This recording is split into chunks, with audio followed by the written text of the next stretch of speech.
NAMO AMIDA BUTSU, NAMO AMIDA BUTSU, NAMO AMIDA BUTSU, Namanda, Namanda, Namanda, Namanda.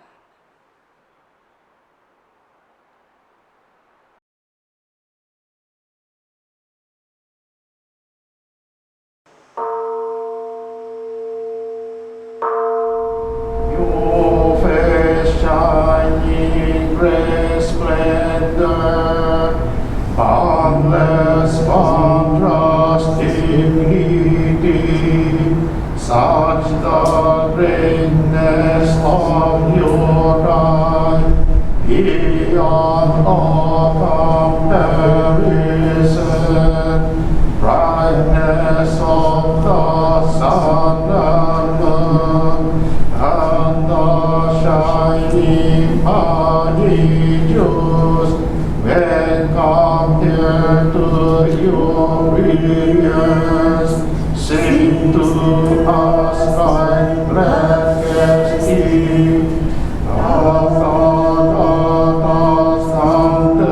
Countenance transcends all comparison.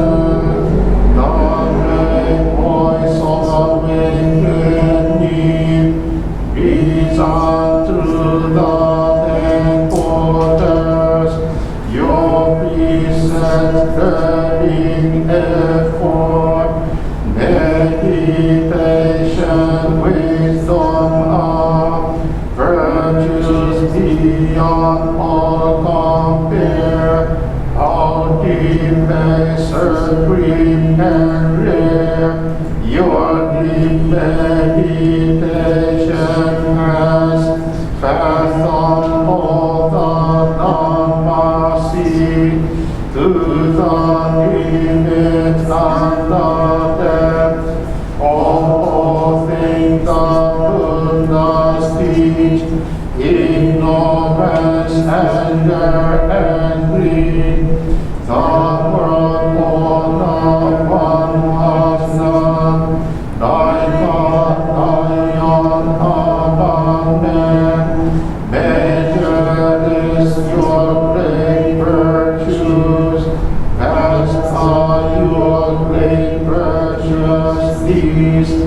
Wisdom deep and soul sublime, your ready and luminous light shakes all the world's foundations. When I become a Buddha, equal to the Dharma King, I will transcend birth and death, liberating all beings. My being is with mind, precepts, patience, and effort, meditation and wisdom shall be supreme, unsurpassed. I will attain Buddhahood, everywhere fulfill my vow, bringing to all those in fear great peace and tranquility. Though there are myriad Buddhas, beyond measure, beyond count, and great sages numberless, like the grains of Ganges sand, I will honor each of them, equally accepting none. Even more importantly, I will sing the supreme way, even though all Buddha's words are countless as Ganges sand, even though all lands and realms are boundless without measure, yet my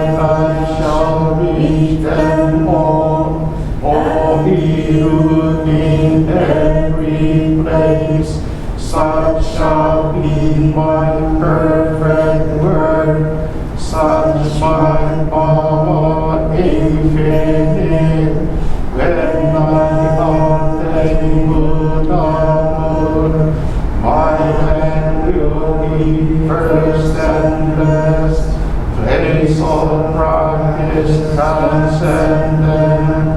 Its people sublime and rare, and equal to Nirvana, beyond all comparison, with pity for everyone.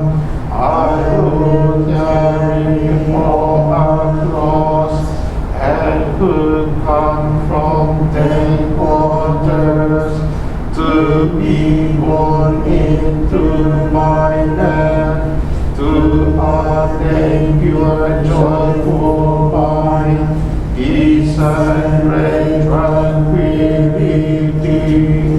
Be my witness to the please, conquer my sincerity. Now that I have made my vows, I will strive to fulfill them.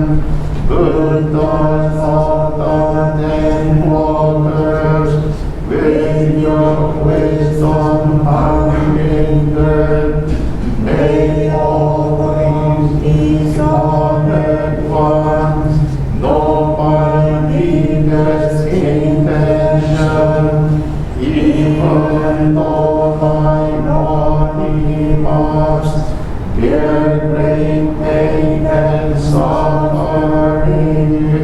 I will persevere and strive patiently without regret.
Hello?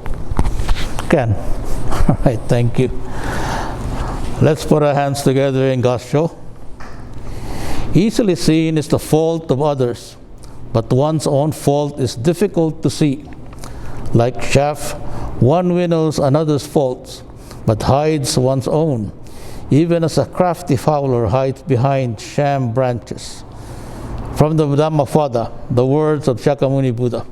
NAMO AMIDA BUTSU, NAMO AMIDA BUTSU, NAMO AMIDA BUTSU. Good morning, welcome, and thank you very much for joining us today in this morning Sunday online service. And again, it is my wish and hope that every one of us remain in good health and spirits as we weather what seems like another year of the coronavirus.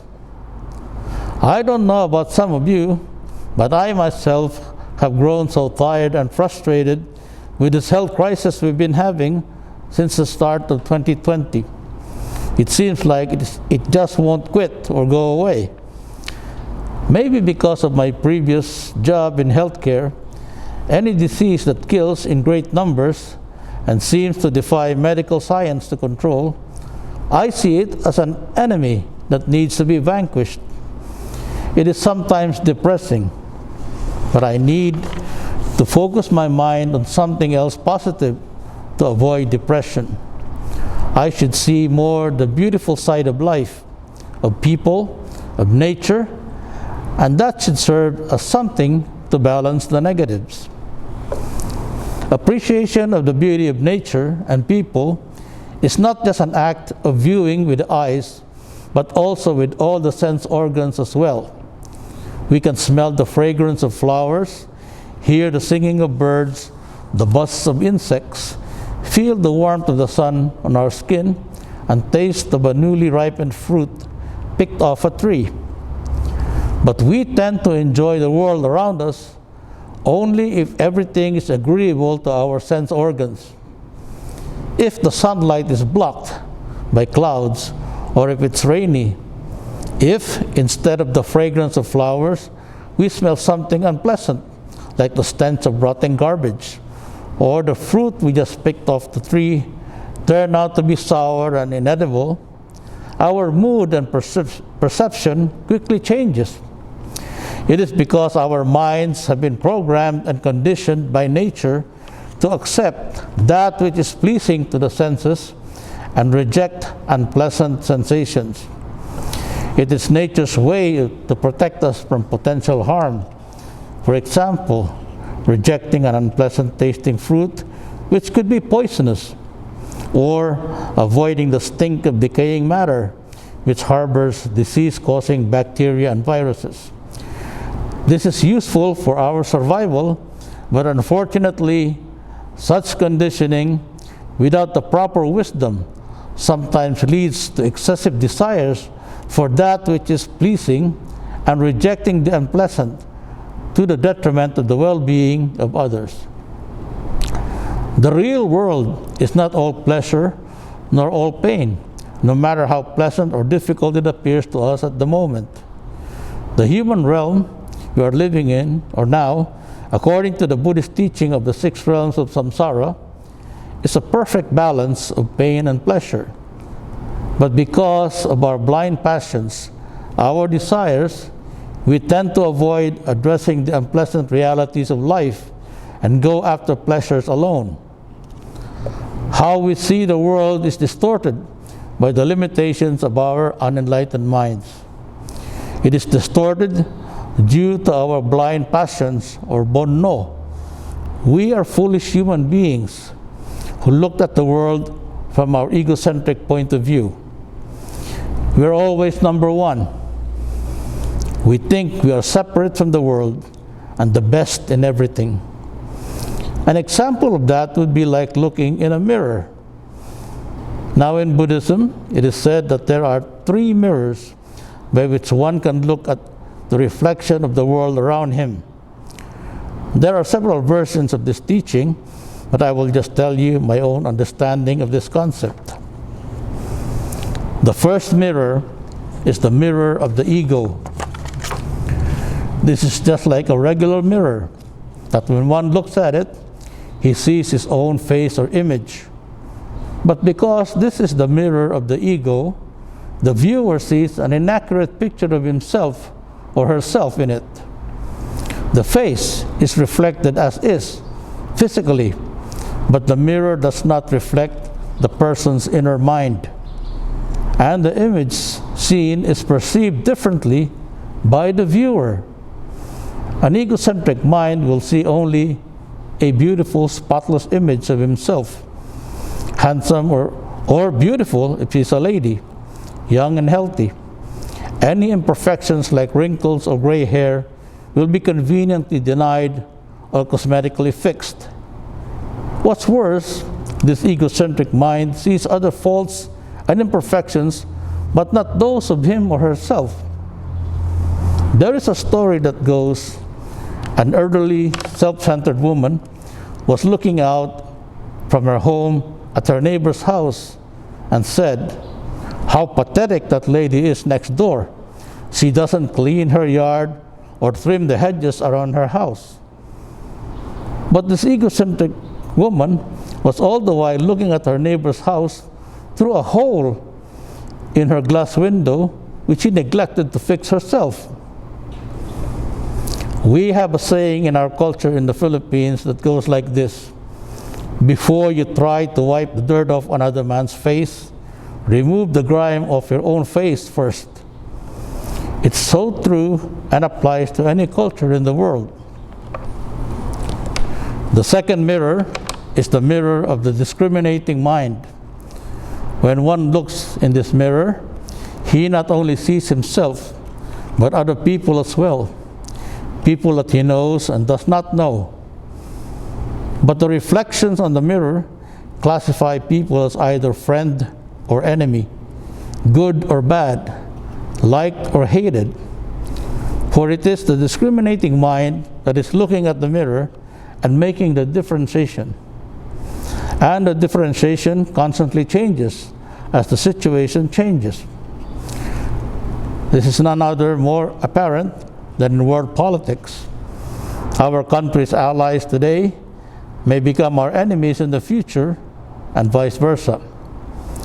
Governments in some countries support brutal dictators or opposition groups, as long as these dictators or opposition groups serve the interests of the supporting government. When they are no longer useful, they themselves become the target of elimination by the foreign government that once supported them. In our everyday lives, too, we can observe this.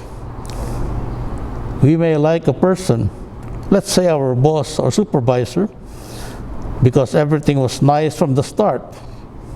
However, when our boss or supervisor did something we didn't like or made us do something we did not want to do, that feeling of friendship turns to one of revulsion or outright hatred, depending on the situation or the circumstance. Those who are nice to us and do us favors and other things, we call them friends. Those who do not do our bidding or do something we do not like, we call them enemies. Never mind that both friends and enemies are same human beings with imperfections nonetheless. The way we feel about other people around us is not fixed and always changing from like to dislike and back to like again as the situation dictates. And that is true not just towards people, but to other things too, like a job. A person may start out enjoying and liking his work, but because certain situations develop or change in his work that are not to his liking or no longer serve his interest, sooner or later, that person would want to quit his present job and do something else or go back to his former line of work. As in politics, our friends today may become our enemies tomorrow. The discriminating mind is the mind that judges so easily based on hearsay or on the testimony of one person alone in a dispute or argument. Too easily, that mind makes conclusions without verifying the facts of, for example, an accusation, and condemns the side that was never given a chance to present its case. The discriminating mind becomes the judge, jury, and executioner. The third mirror in Buddhism is one that we foolish sentient beings do not possess, or even if we do, are not capable of understanding the reflections that its mirror projects. This is the mirror of the Dharma. It reflects reality as it truly is, unhindered by the imperfections of the mundane world of delusion. And of course, this is the mirror that AMIDA and all the other Buddhas possess. In this mirror, the reflections are of us, all sentient beings, But the reflections are not tainted by the egoistic or discriminating mind. The mirror shows us humans for what we really are.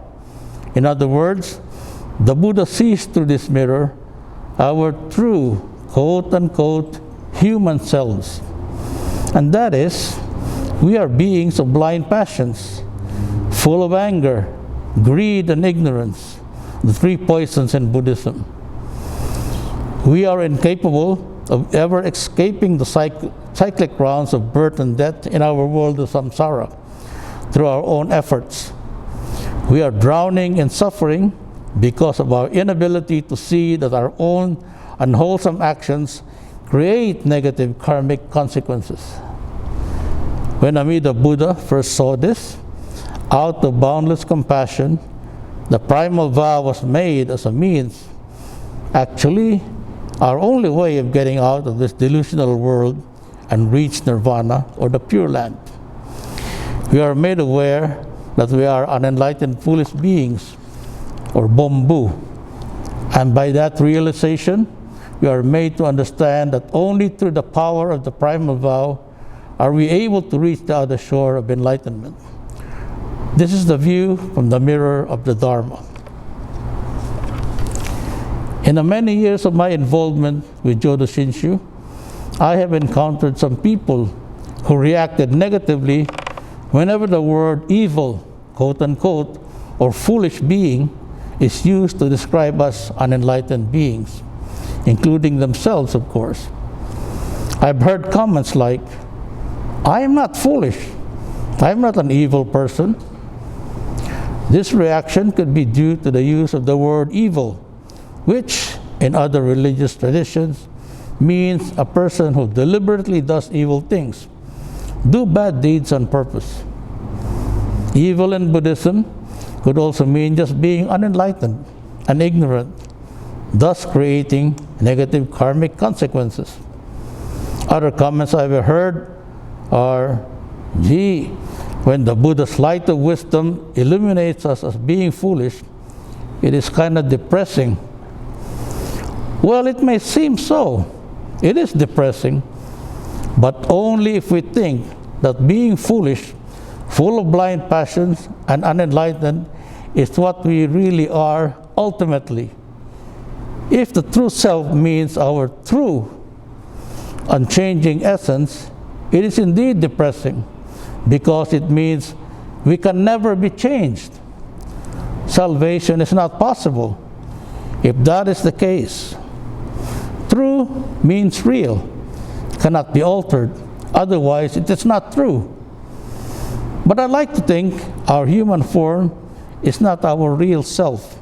Our real ultimate self is that of Buddhahood. We as unenlightened human beings are foolish and ignorant, yes, to the highest level. But as future Buddhas, are we? Definitely not. It is because our ultimate nature is that of Buddhas that we do not or should not stop at the human level, but rather aspire for enlightenment and Buddhahood. And the first step to that is to realize the limits of our own self-power.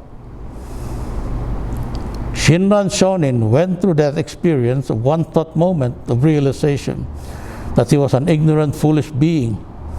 But he did not get depressed. Rather, that realization made him aware that it is precisely because he is incapable of doing any genuine good act, and hell is his only destination, that the primal vow was made for him alone. It may sound arrogant, but Shinran was speaking for himself, not for a group of people. Thus, we too can say to ourselves that Amida's primal vow is directed towards us who are incapable of attaining birth in the Pure Land through self-power. Those first two mirrors of the ego and the discriminating mind, unfortunately, we cannot break them because they are the mirrors of our blind passions. But the third one, the mirror of the Dharma, is a true mirror of ourselves as human beings. And by the light of Buddha's wisdom, we are able to cut through the delusions and realize our true ultimate nature of Buddhahood. Namo Amida Butsu, Namo Amida Butsu, Namo Amida Butsu. Thank you very much.